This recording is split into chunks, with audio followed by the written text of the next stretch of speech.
Jane Hurtig, welcome to the Islam Unraveled Anti-Racist podcast. And you as the Director of Resilience BC, who's graciously supported our work with Islam Unraveled and us being the faith-based community convener with Resilience BC. So we commend you for your work.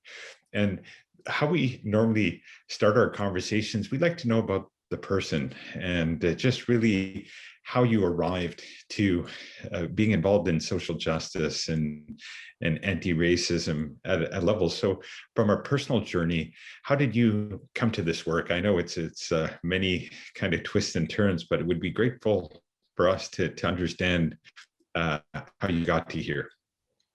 Okay. Well, thank you very much for inviting me to be on the Islam Unraveled podcast. It's a great honor and a really great opportunity to be able to talk about the Resilience BC Anti-Racism Network and the role of the conveners, which Islam Unraveled has become the faith-based convener for Resilience BC.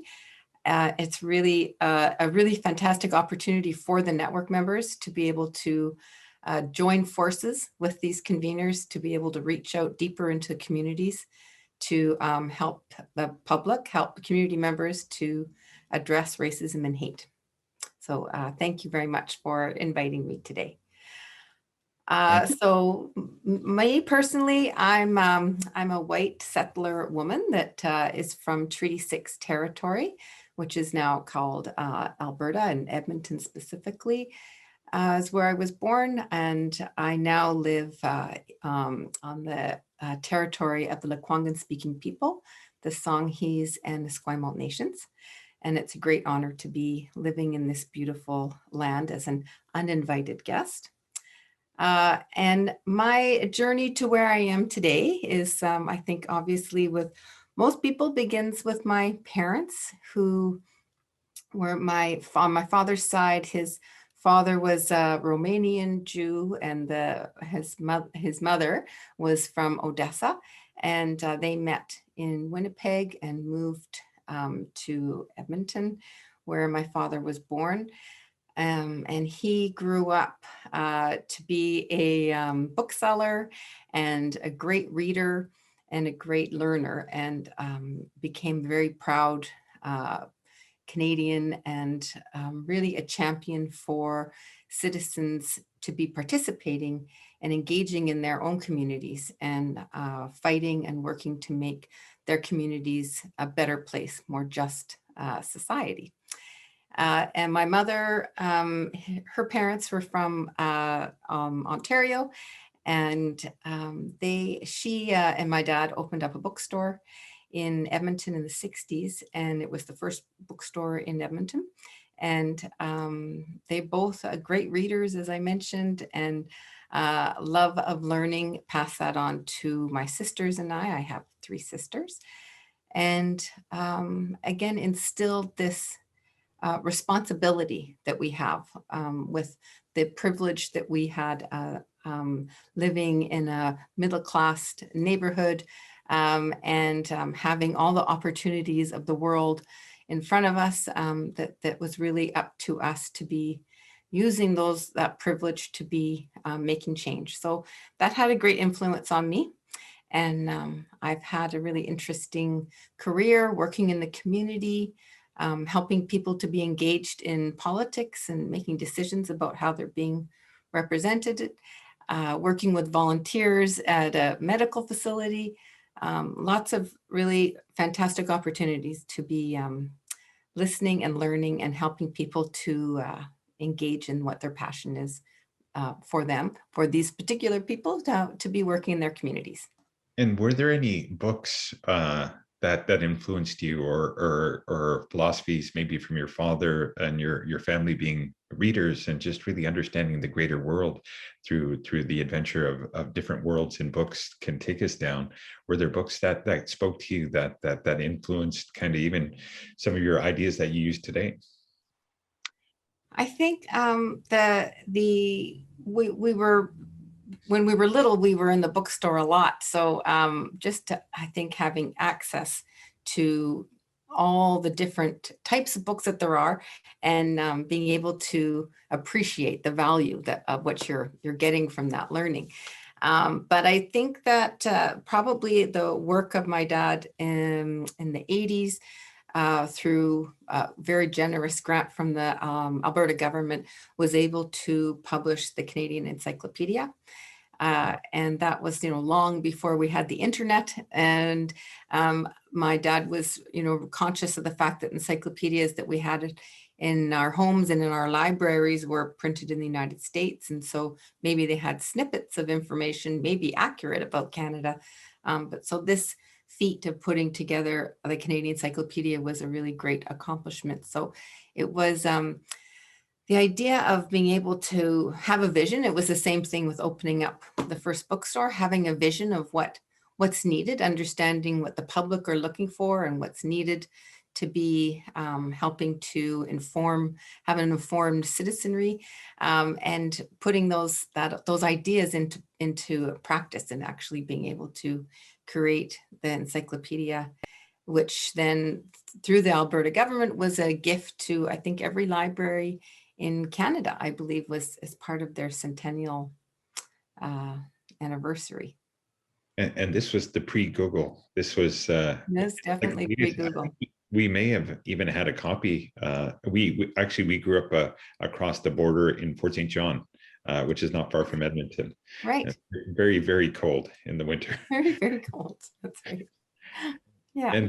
And even just the historical aspect of your family coming from Europe, and was it in the context of because of World War II and fascism and communism and pogroms and persecution? Was that part of the impetus for the family to come to Canada? So this was, I should be able to tell you the date, but it's definitely maybe even pre-World War I. I don't have those exact dates, sorry. But I think the understanding of the experience of anti-Semitism, the impact of that on our community, I think that was clear. That was an interesting family that I grew up in. It wasn't, we weren't, we were more culturally Jewish. We shared holidays with my mother's family, who was not Jewish, and we would experience Jewish holidays with my dad's family. And so we got to see an eye on both sides of the coin, but definitely growing up to understand the impact of anti-Semitism was, even as we were growing up, there was anti-Semitism in Alberta. My uncle was the first Jewish person to attend U of A medical school, and the golf course that my dad was a member, and my dad was a member, had earlier had a no Jewish people allowed rule. And so it's a very, it's something that's, was still very fresh and not that hidden. Yeah, and I think, one of the learnings is one thing they can't take away from us is our education and our knowledge, and right.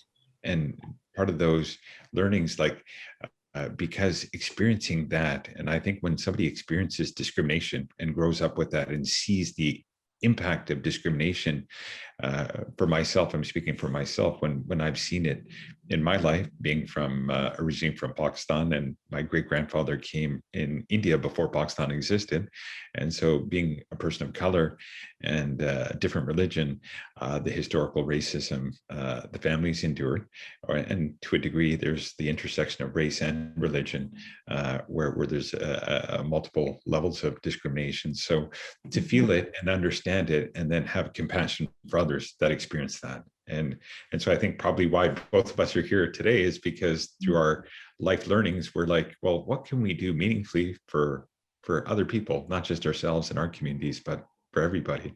And so in your journey, political and civic engagement strategies. So this is kind of your wheelhouse. So political and civic engagement strategies, how did these ideologies and these kind of understandings come in your work to reflect the work that you did in Canada, but also you have many years of international development work in the Middle East, North and West Africa, and the Caribbean. So I think what you did very wisely and consciously or unconsciously going to other countries and other continents to get a perspective on other countries and their systems and their cultures and their religions, to inform where we are in our Canadian context. So maybe let's talk about unpacking all of that.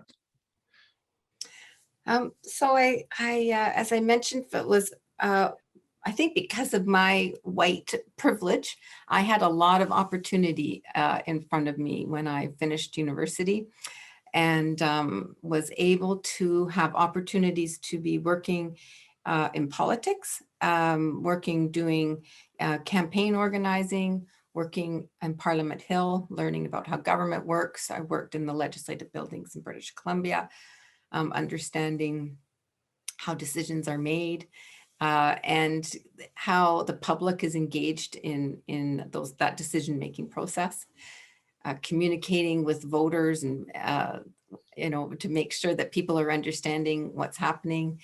And then also that piece of helping people be politically involved and be politically engaged, which was for me the most fulfilling part of that work in politics, was being able to see volunteers coming out and supporting the people that they believed would be the best representatives for them, and being able to make sure people had the training and the skills they needed in order to be doing their tasks and well, so that they wanted to continue to come back and do that work, and understanding the impact that they were having in their communities by helping to get other people engaged in that important process of deciding who's representing us in our government or in our legislative bodies.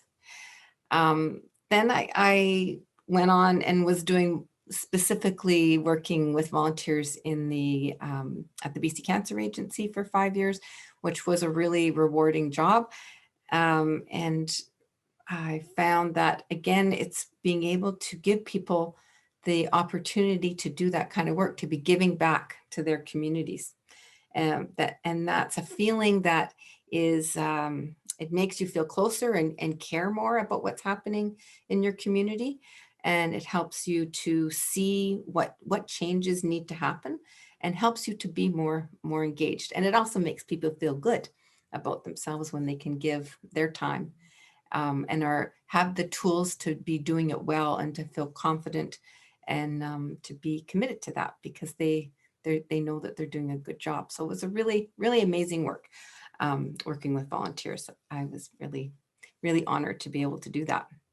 And in civic and political engagement, and I think realizing that if we are meaningfully wanting to help our communities, the decision makers, the policy makers, the lawmakers, and within municipal, provincial, and federal government, that's the place to have the voices heard, and have all voices and diverse voices heard, so that meaningful laws and meaningful legislation can be implemented, reflecting the needs of the community. But those in government don't know unless communities are engaged with them all throughout the process. All throughout the process. And the most important thing is when that voter goes to the polling station to select who they want to represent them, to make sure that that voter is informed and is making an informed decision. And today, with the social media and the fake news, and there's so many different ways that that really making a good decision can be blocked.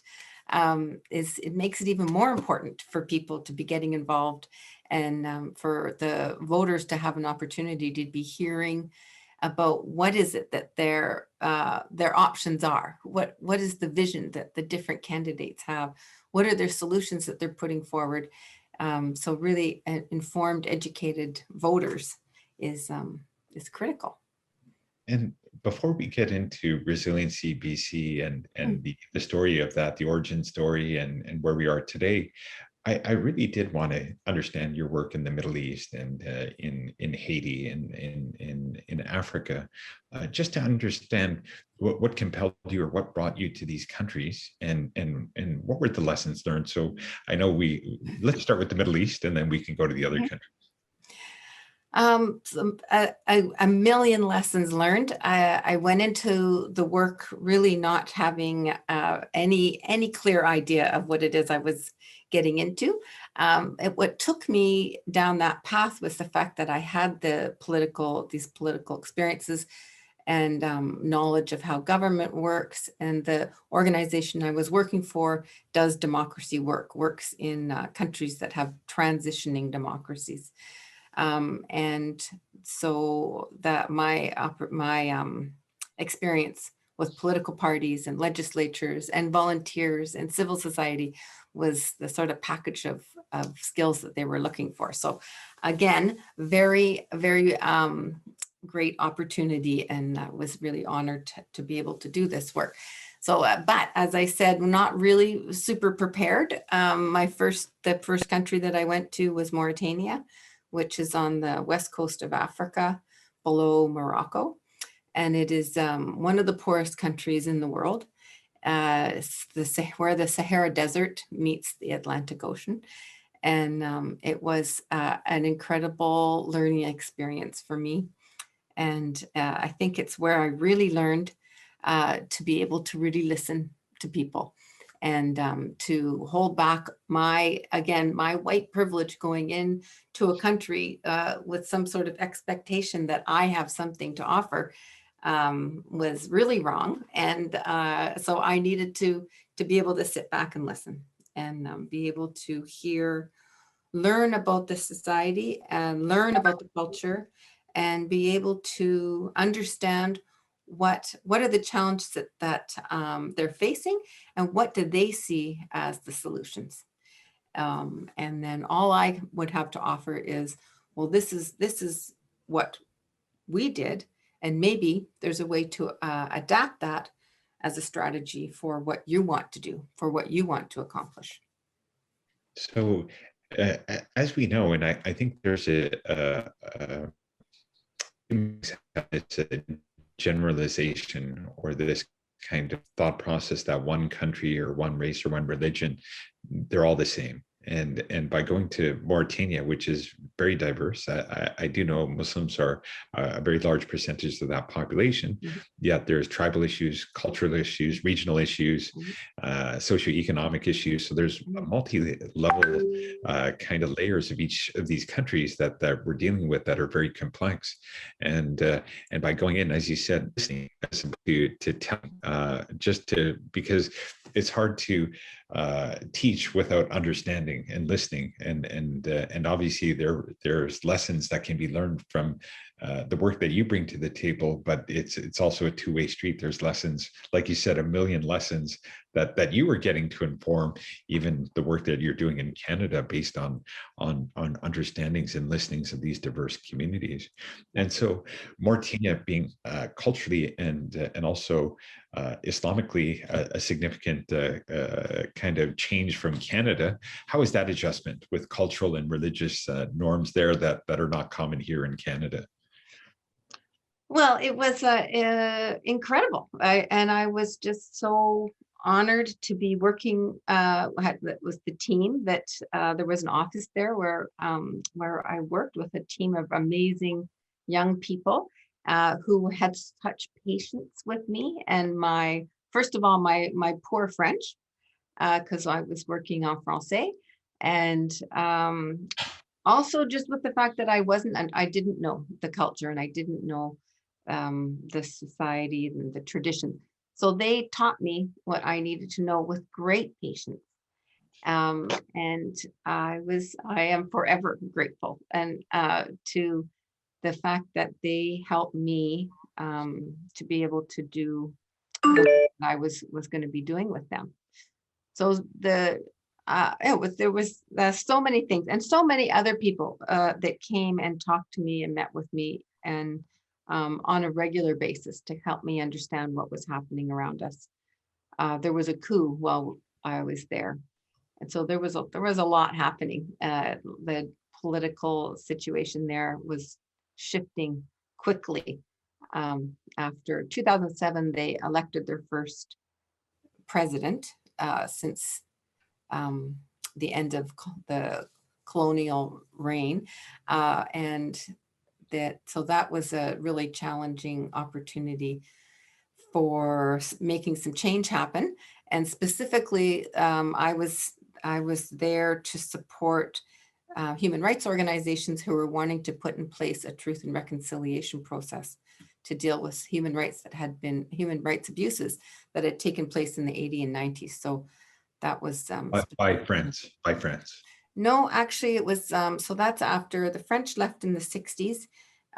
This was with there was a Internally. Taya, I think was his name. Yeah, the president who was there for I think 30 years, was ruling, and there was a population. The population is divided into three: white Moors and black Moors and Afro-Mauritanians. So they expelled the Afro-Mauritanian population and kicked them out of their jobs as judges or teachers or lawyers, and imprisoned and tortured. And there was a whole series of human rights abuses that took place in the 80s and 90s. So this was something that was to be a promise by the president who was elected would be addressed. There'd be some sort of human rights reconciliation for those events. And the Human Rights Commission there was taking this on. And so I was with none of my expertise in that area at all, came to just to be able to help facilitate a decision on what type of truth and reconciliation process they wanted. So we had brought people in from all over the world to show different models of how this could work, and help them come to a conclusion on what they wanted. And then just after they made their decision, there was a coup, and the president was gone, and there was another military leader and put himself in place. And I believe he's still there today. And trying to restart it. And yeah, no, it is terribly frustrating, I'm sure. And just that complex nuance of three unique identifiable groups that identify by culture, color, skin, and religion, and really seeing how the interplay and how one side can demonize another to a degree to try and expel them. So one thing we've learned from history is we haven't learned anything from history. And I don't know who quoted this, but history tends to rhyme in terms of this type of, oh, this one group is bad, that one group is bad, and everyone's pointing fingers at each other, and then not just pointing fingers, then eventually pointing weapons at each other.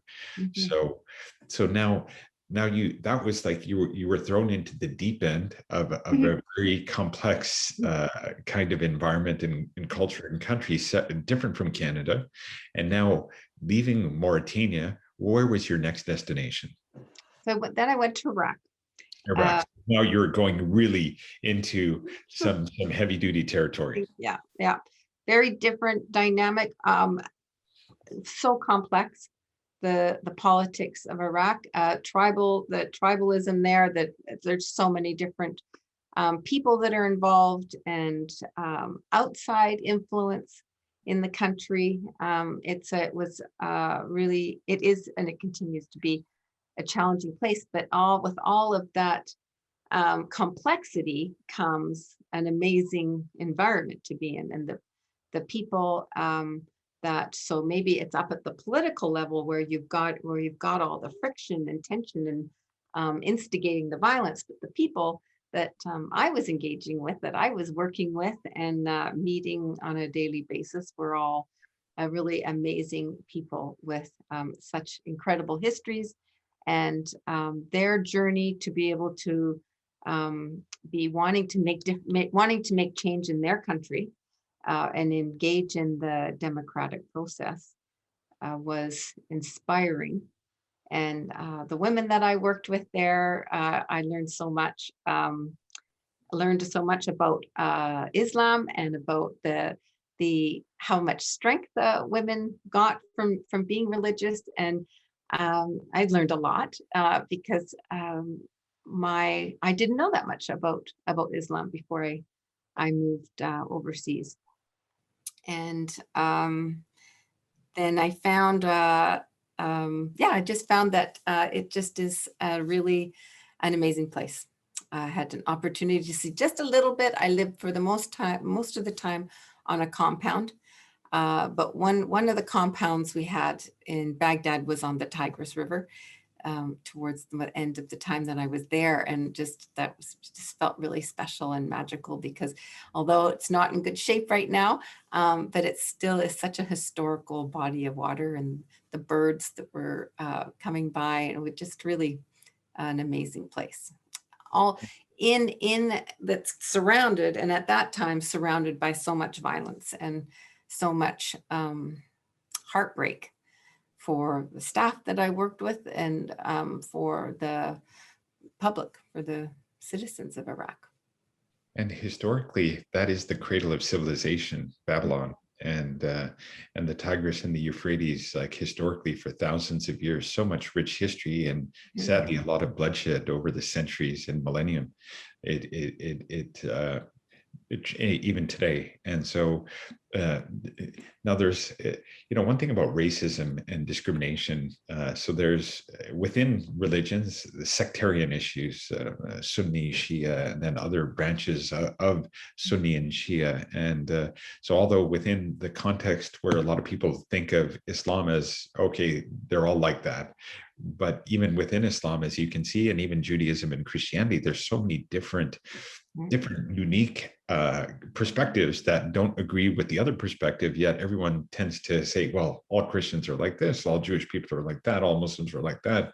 But I'm sure in your experience now, you understood how uniquely different the perception of each sectarian aspect of, at least in the Islamic context, especially in Iraq, was polarizing. And dealing with that, although a lot of elements of the faith are the same, but the divide and rule kind of issue where people are pitted against each other with identifiable belief differences and willing to kill each other for that. And so propaganda plays its part on both sides. That is one thing. And then there's one side that has more money and weapons that tends to generally win.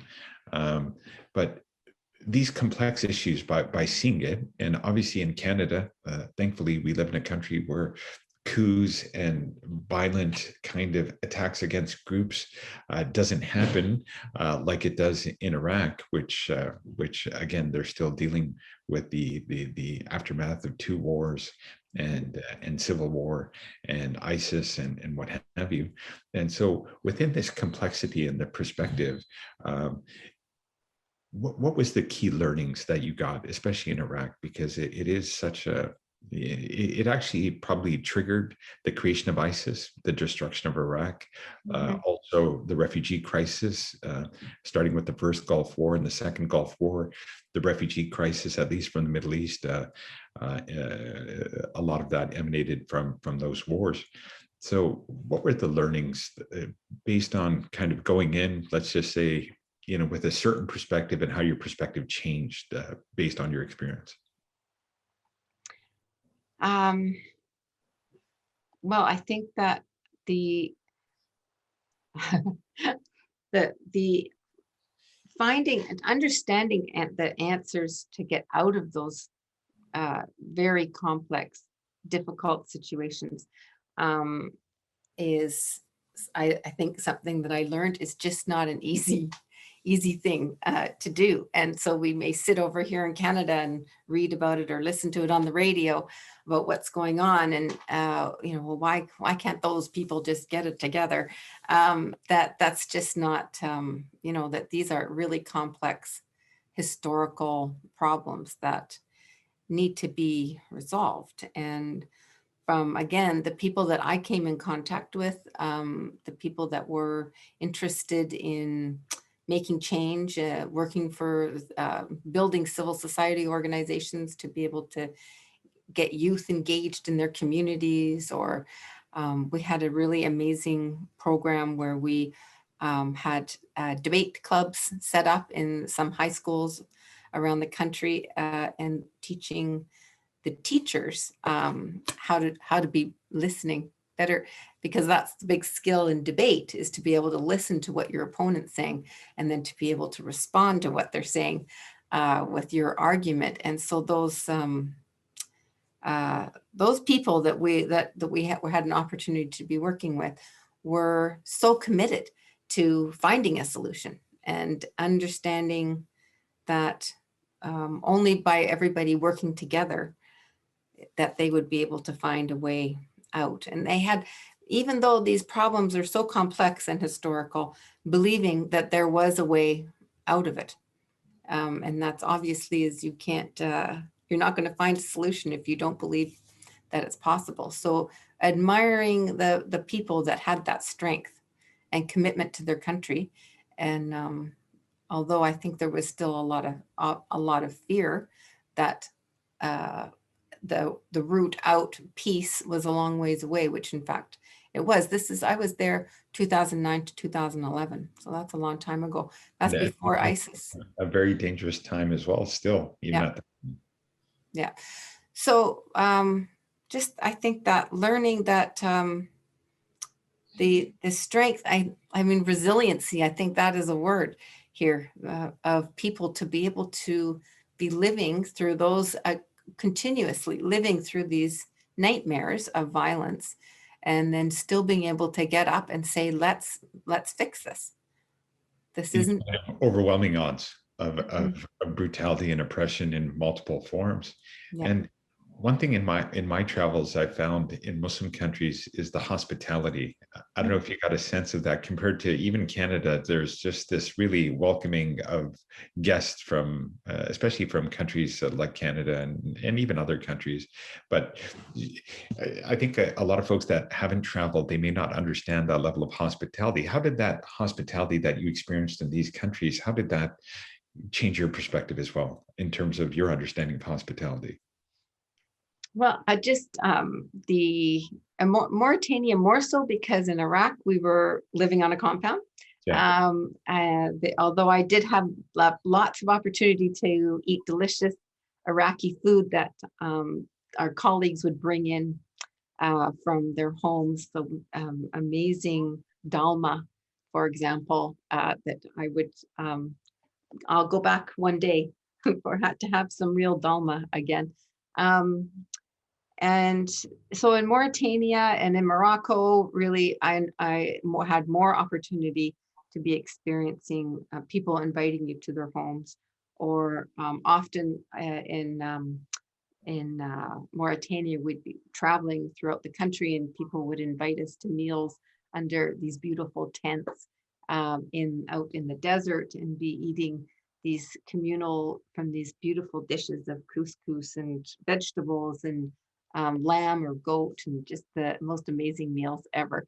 And people just so gracious. So maybe a family that maybe doesn't have a lot, still offering to invite us to come and sit with them and eat and share stories. It was just really open and warm, and so made me always feel so comfortable when I was the outsider, and was really learning. Again, it was just my time to be listening and learning, and to be able to get to feel like I was understanding where I was. Yeah, it was really amazing people everywhere I was.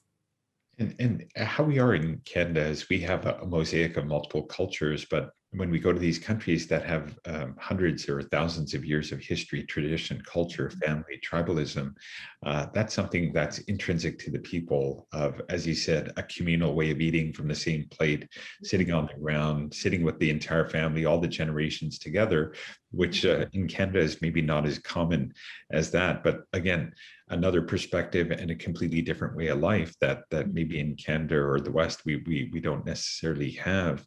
Now, you talked about Morocco, and so was that the next journey? I went after Iraq. I went to Haiti. I was in Haiti for 2 years. That was another incredible experience. So the history there is as you probably know, it was the first slave nation to kick out their masters and declare independence. And the rest of the colonial countries around them that had slave labor were very nervous that Haiti might be a bad example to their slaves, and they might want to rise up in the United States or in other countries in the region. So they did everything they could to keep Haiti down and to stop them from being the economic success that they would have been, because it was a very rich country, which is why the French had wanted to stay there.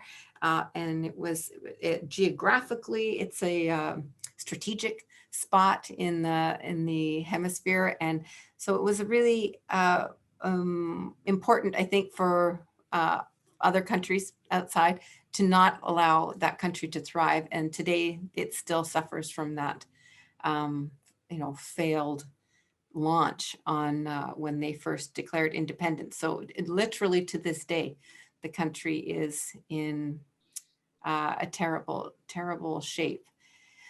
And it was for everywhere where I worked, there were lots of problems, lots of very complex problems. But for when in Haiti, it felt that path out, it felt really difficult to really understand how to get there. The country has so many layers of problems that are so difficult to address. And yet, the people that I met there and the people I worked with there, my colleagues, all incredible people, incredibly generous, again, spending so much time and patience with me, and teaching me what I needed to know. And it was just the food, amazing food, and the art and the culture, unique to anywhere in the world. And it was a really amazing opportunity. Again, spending a lot of time listening and understanding and sharing strategies for things that can be adapted and used that might be helpful. And that was a unique situation because slavery and the history of slavery and the impact of slavery in a country, whereas coming from a country where slavery was not a specific issue per se, and now coming with that whole impact on a country of colonialism, slavery, and exploitation. So that is a completely different perspective. And obviously, they kicked out the colonialists, and they're striving and fighting for their independence. And still to this day, even 100 plus years later, certain issues still haven't been resolved yet, trying to self-determine. So it seems like the thread from these experiences from Mauritania, from Iraq to Haiti, is even in spite of insane odds and crazy circumstances, resilience of the people, and probably, like you said, a compassion, even a sense of humor, in spite of really difficult, tense circumstances. Yeah. Please go ahead. Nope, I don't have anything else to say to that. You've worded it well. And then the next stage, what was the next country you went to thereafter, after Haiti? I skipped 3 months in Pakistan. Oh, there we go. Pakistan. This is something that we can spend time in Pakistan. Right. So let's talk about Pakistan. Speaking of amazing food, and art and people. So 3 months there, working on a program for training women to be candidates in elections. So that was a really great experience. I was in Islamabad, and due to security, not able to travel very much. But I did make it to Karachi for a meeting with some folks. But it was a really incredible experience. Again, such amazing, smart people that were open to helping me out, helping me to understand where we were, and the differences. Every country I was in, really unique, obviously unique cultures, unique issues that they were facing, and the solutions, sometimes some of them the same, always about bringing people together to be talking and finding consensus and making decisions amongst themselves. Forget about the international community. It's all needs to be done internally by the people who the decisions are going to impact. And as you saw in Pakistan, very complex because Karachi and Sindh, different culture, different language, different tradition, different cuisine. Islamabad different, Punjab is different, Balochistan and Khyber Pakhtunkhwa, different racial, religious, cultural, socioeconomic, caste kind of issues, and it's not a monolith in any way. They're very layered and complex. And did you get a sense? And because a lot of people, when they think of Pakistan, they think a lot of negative things, but obviously, people think of fundamentalism. But I find Pakistan to be a very secular country, like very in the sense that the people are very broad-minded and very, So I think there's a perception to label one country, oh, they're all like this, but it's actually, I would say, secular liberal is more the majority rather than fundamentalist, conservative, oppressive, which is what some, at least my perception, people have of Pakistan. Mm-hmm. I think that we can say that of anywhere, though, right? Like Okay. we can say that of Canada. You've got some people on one extreme, and you've got other people on the other extreme, and then you've got everybody in the middle or on the edges of those. So it's unfortunate, and I think if we want to talk about Islamophobia, that it's those people on the extremes that for whatever reason, those folks that get in the media, and it's those that hijack a narrative of the majority. So a tiny, it's like the Ku Klux Klan somehow representing all Christians, which right. is categorically not true. And if ISIS or these extremists that are doing their thing, it's a tiny fraction, yet for whatever reason, there's either a media bias or other biases that are out there that try and conflate the majority with a tiny fraction of extremists. Yeah. And is it they're trying to get people to read? They want the sensational headlines. Nobody wants to read about the nice event that happened with some multi-faith event that happened in Islamabad one day. What they want to read about is what's happening with the violence and the Taliban or whatever is going on. It's ignorance for sure. I think the media, there's a lot of room for the media to be learning and better understanding the issues that they may be covering when it comes to international politics or it comes to religion. And one thing I learned, and I'm sure maybe you may agree, is that I used to get a preconceived notion of a country and a people by the newspaper or something I saw on the news. And then when I'd go, I was like, it's not like that at all. It's like whatever I was being fed in newspaper articles, magazine articles, news kind of documentaries, it was completely different. Okay, let me tell you a story. In Mauritania, there was an Israeli embassy while I was there. They got anyway, and beside the Israeli embassy, like outside of, but beside it was a bar, and there were not Mauritania was a dry country, so although there were bars at the time when I was there, they weren't legal. So one night, a car drove up and there was 3 people hopped out and they threw a hand grenade over the fence and they shot up the front door and nobody was hurt, thank goodness. But it was an attack on the bar. Yeah. And so in the morning, in the media, the Israeli ambassador says we were attacked by Al Qaeda, and then or the Sahel version of Al Qaeda. Yeah. And then Al Qaeda says we attacked the Israeli embassy.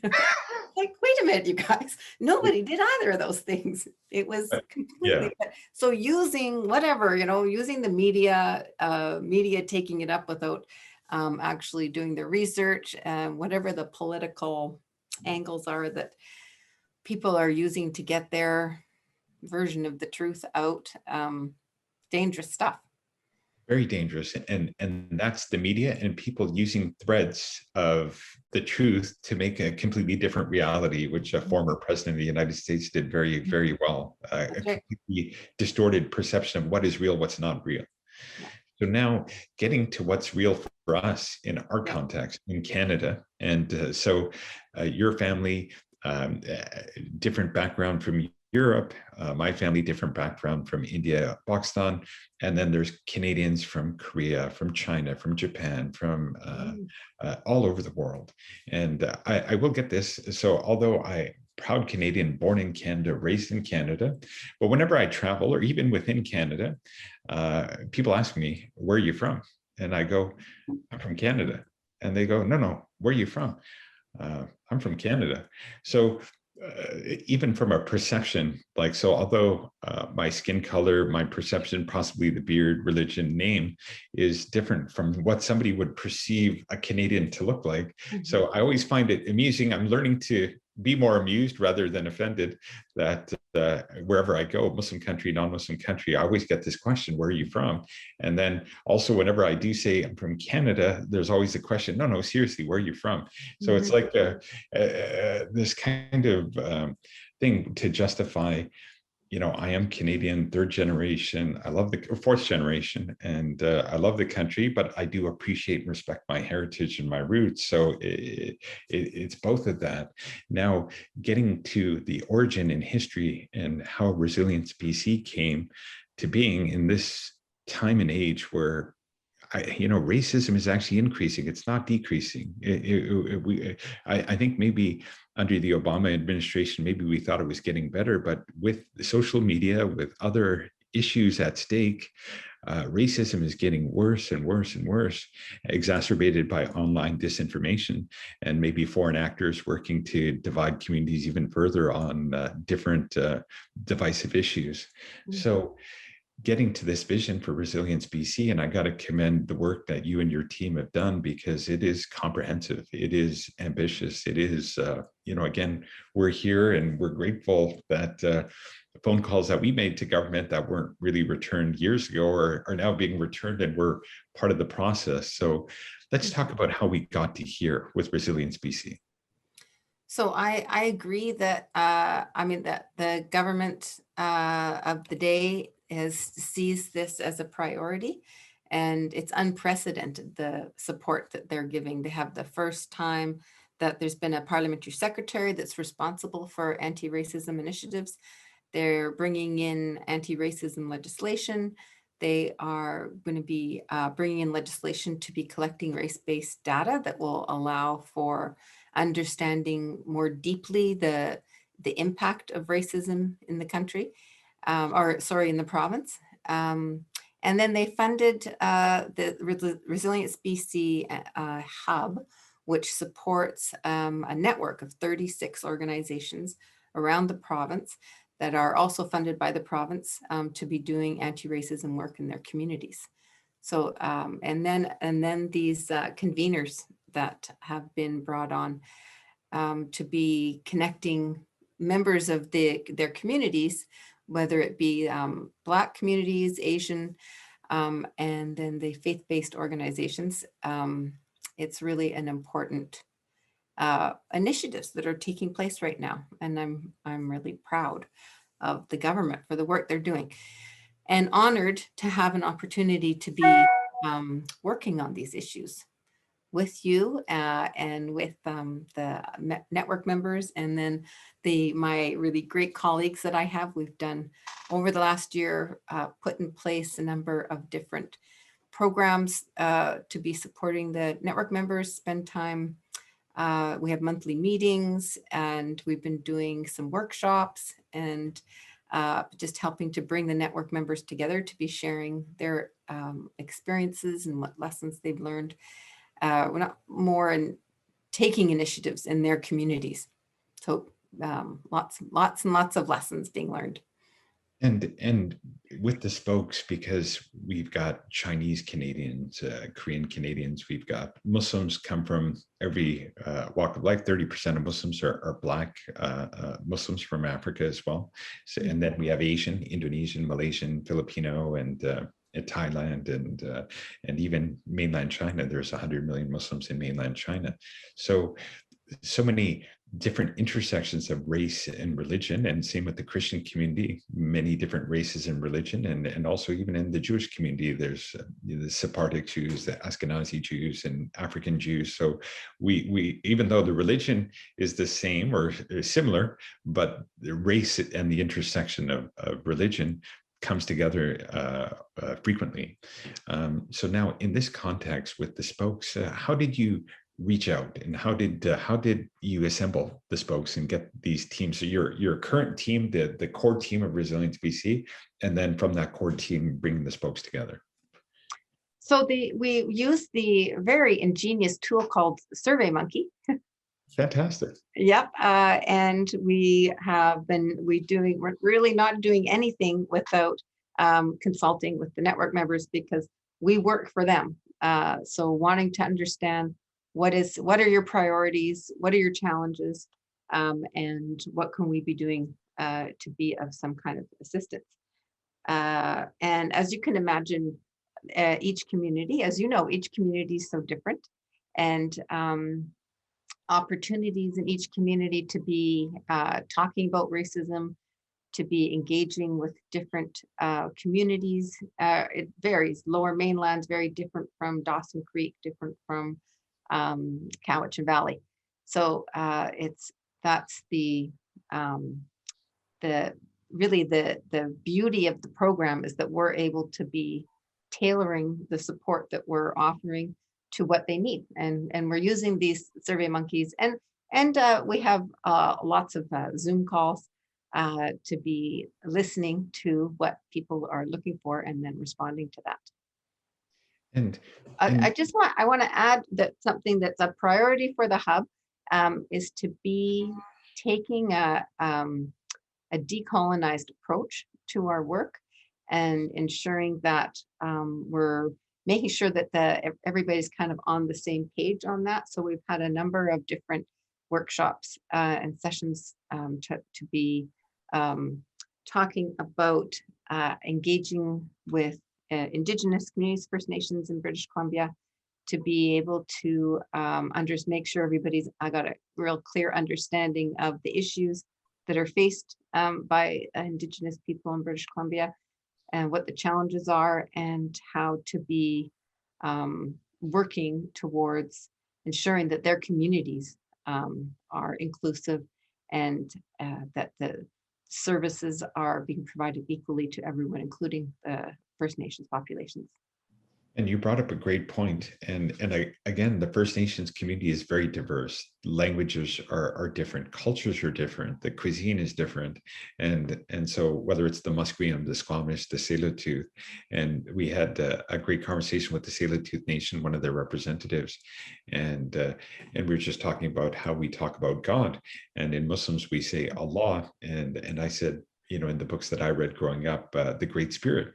And so the Tsleil-Waututh, they don't say the Great Spirit. They said that a lot of the Eastern tribes say the Great Spirit. We call it, we say the Creator.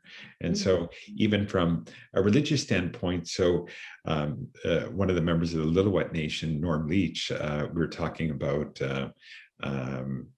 how talking about the ancestors of First Nations, where they talk about the mountains and the trees being ancestors, because it's like when we die, we're buried, we decompose, we become food for the animals, compost, birds, what have you. So that even viewing the earth as family, that was a powerful distinction.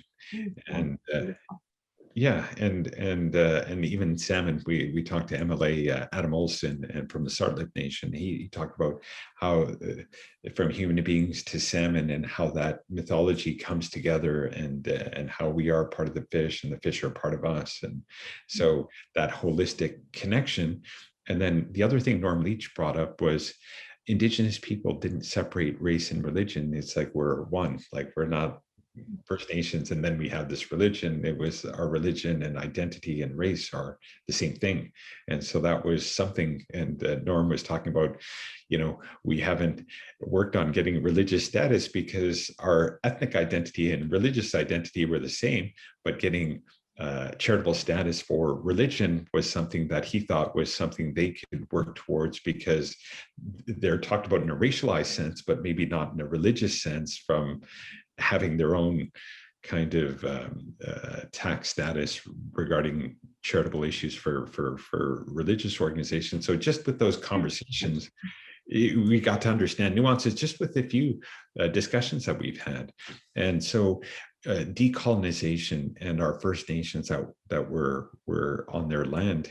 So one thing that we understood, so my uncles, they started the first mosque in British Columbia in 1959. So 1959, it's on West 8th near Canby. And yeah, and so Yusuf, our colleague on Islam Unraveled, like one thing about having a mosque, it has to be on land that you own. And if it's stolen land, there's a dubious kind of understanding of what is the status of your mosque if it's on land that you don't own. And so, that was a key distinction.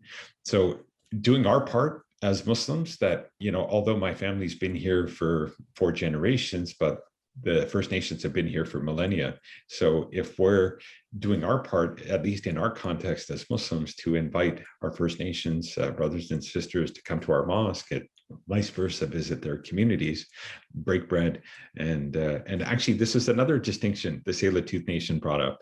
They say the most intimate things, the second most intimate thing a person can do with one another is to eat with one another. And so that was another thing. So to break bread, to sit with one another as part of a cultural, spiritual, religious tradition.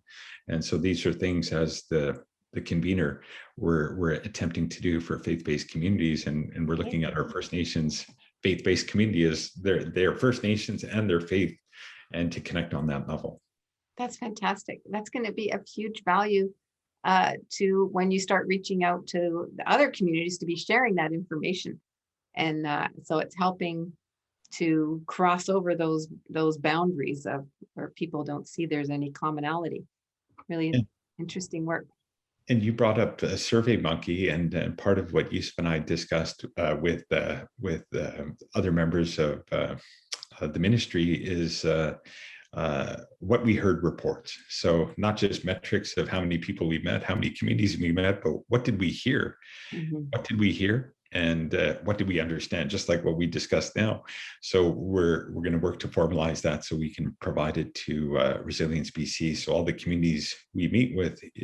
So if there's questions, we got some questions, but if there's any comprehensive list of questions that Resilience BC would like answered from all these multiple communities, please send it over, and we're happy to kind of get as much information back as possible. Interesting. That's great.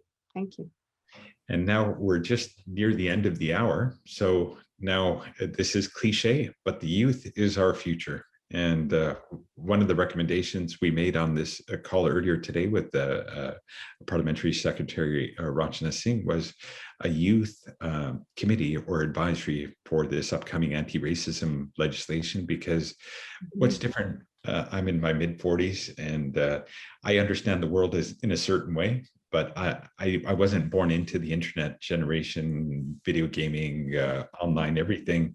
And so that perspective, I don't necessarily have. And because after we go, these young folks are going to be taking over, that to have them be part of the consultative table, because teenagers, elementary school students, high school students, university students have a perspective we don't have. Mm-hmm. And in that concept, that in leaving our future generations with contribution, not just tokenized contribution, but being part of the process. Because if we look at even Greta Thunberg or Malala Yousafzai, young That's people are very powerful. Mm-hmm. Yeah. We so we have a website that I know is not something sort of an old-fashioned tool now, I think. But so after getting the website up, we'll be moving to social media. And I think that's where we'll be able to have the greatest influence with getting the message out. The objective here is to be normalizing discussion about racism, that this is something that we need to talk about. What's happened with COVID, the anti-Asian racism that was uncovered, all of this racism has been there all along, but really what has happened is that the light has been shone on it. And we're now, and I'll have an opportunity here to be talking about what's under that dirty rock, if you want to say, that's been hiding under there all this time, and normalizing the discussion. So for white people who thought that this was a very happy country and everybody was getting along, to people, other communities where they maybe have been victims of racism but haven't wanted to talk about it before shame, or feeling uncomfortable talking about it. So for whoever you are, to be able to understand that it's an important part of our society that we need to talk about. It's a problem that we have, and you can't solve it if we don't talk about it. So the social media will be really about trying to, help with all the other amazing people that are working on anti-racism initiatives right now, to be helping to normalize that discussion, drive people to where they can get more information, where they can learn more about the impact of racism. Lots of tools on our website about things you can be reading, watching, listening to be able to learn how to become an ally, to be able to be fighting against racism in your own community, and then connecting with the Resilience BC member where you're living. So the website is resiliencebc.ca, and it's got a lot of great tools. But again, you're talking about youth, and so we're going to be using social media to be reaching out. Great. And the last thing we're planning after the lockdown is our anti-racism roadshow, where physically Yusuf and myself, we do like road trips, but to physically go to the spokes and do programs, and even an idea we have called the anti-racism happy hour, where we buy coffee and tea for folks at a local cafe and just have members of the Black community, Jewish community, of those different localities, and just kind of meaningfully communicate with people that have never met Muslims or Jewish people or Black people or First Nations people, and just do it in a very simple, straightforward, old-fashioned, thousands-of-year-old traditions of sitting down and having tea and breaking bread with somebody. Really nice. Sounds great. Post-COVID, I'm all for it. Thank you so much, Jane Hurtig, Director, Resilience BC. Thank you again for your great work, and looking forward to keeping our work together and improving upon what we're doing today. Thank you for the invitation. Great opportunity to talk with you. Thank you.